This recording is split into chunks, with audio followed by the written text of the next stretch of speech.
I'm seeing a new kind of defeatist doomer content that's sneaking in to the content of some left-leaning social media creators, including ones that I follow. So I wanted to talk about it for a second and push back against this kind of thinking. And I understand these creators are well-meaning and I understand their concerns, absolutely. But I think the way that they're framing their content right now is not helpful and actually potentially harmful, but also is just not factually accurate. Let me just show you one or two examples, although I've seen a lot of it over the last few weeks. Friends, this video might be a bit longer and I apologize for that, but there's a lot of information that I really want to go over with you. First question I want to ask the American people is, why do you think that Republicans do not care about voting yes on a bill that in any other world would be career ending? Okay, ask yourself that question, because in any other world, in a normal America, they would never vote for this because they know that the voters would never, ever elect them again once they feel the pain of what's about to come. And they know this. This tells me that they know something about the competitions that we don't. Sorry that TikTok refuses to sync the audio and the video. I've tried several times. But I think you understand what that creator is saying. She is saying that the reason that Republicans felt empowered to pass their big, beautiful, aka god-awful bill that's going to slash Medicaid by $880 billion and Medicare by $500 billion, and also do a number of other really nasty things, is because they don't have to worry about getting reelected again. Do you understand what she's implying there? Again, I keep seeing this sentiment brought up over and over. Let me give you one more quick example, and then I want to push back against it. Republicans are not planning on facing another election. I'm telling you that right now. How do we know? Well, because they're gutting Medicaid, and a large portion of their constituency relies on Medicaid. Again, absolutely no hate, and I understand why people's brains are going there. But we have no evidence of this claim that Republicans in Congress think that there's not going to be a midterm election. The insinuation here is that Trump has either rigged or is going to cancel the midterms, and that's just not going to happen. In fact, we have evidence to the contrary from Republicans themselves. Yesterday, truly repellent Republican Senator Ron Johnson said that Republicans in the House were being threatened with primaries from Trump if they didn't fall in line and vote for his budget bill. And that's how Trump was able to get Republicans to vote for his reconciliation bill. He threatened that he would back primary challengers against them in the midterms. So if Republicans in the House and the Senate are convinced that there will not be midterm elections or they will be rigged, why would they be worried about Trump putting forth primary challengers?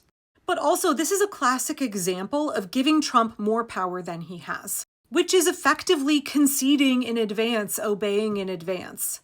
You are saying, we don't need to bother to vote because the election is going to be rigged. That is something that Trump desperately wants you to believe. He wants you to stay home. He wants you to say, it doesn't matter, it's all fixed, it's all rigged, I'm not going to bother to vote. Because Trump is actually really afraid of elections. A couple of weeks ago, I attended a webinar hosted by Big Tent USA, and attorney and law professor Joyce Vance was there, as well as Democracy Docket attorney Mark Elias. And they both talked about how important it is to still believe in the electoral process, to still believe that elections are going to happen, to still work to turn out the vote. Because Trump knows that what he's doing is deeply unpopular. Republicans know that what they're doing is deeply unpopular. Trump is really afraid of elections, just like most dictators are. The question is not, will we have elections? The question is, how hard will the voter suppression be from the right? It will be very hard. They are doing everything that they can to suppress the vote, including discouraging you, including making you feel like there's no point in voting because it must all be rigged. We cannot give in to that. We cannot, one, give Trump that power, presuming that he's magically going to fix the elections, and so there's no point in us turning out. And perpetuating that message discourages other people from going out and voting, which is exactly how the Republicans intend to suppress the vote. They're losing in the courts.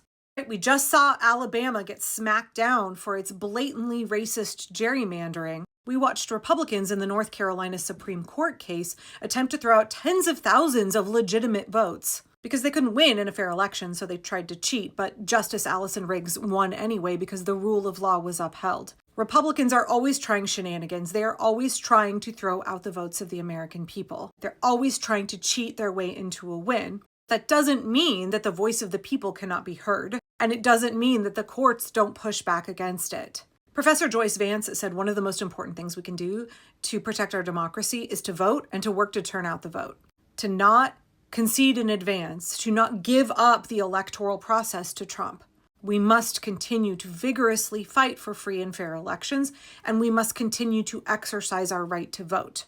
And I know this is not what those creators meant when they were making those statements, but when you imply or outright state that the Republicans are pulling all kinds of nasty shit now because the elections are going to be hopelessly rigged in 2026, all you do by saying that is suppress Democratic votes. That's all you achieve by doing that. And I think it's really important to remind people that there are special elections happening all the time in this country. And guess what? We're watching Democrats consistently flip red districts.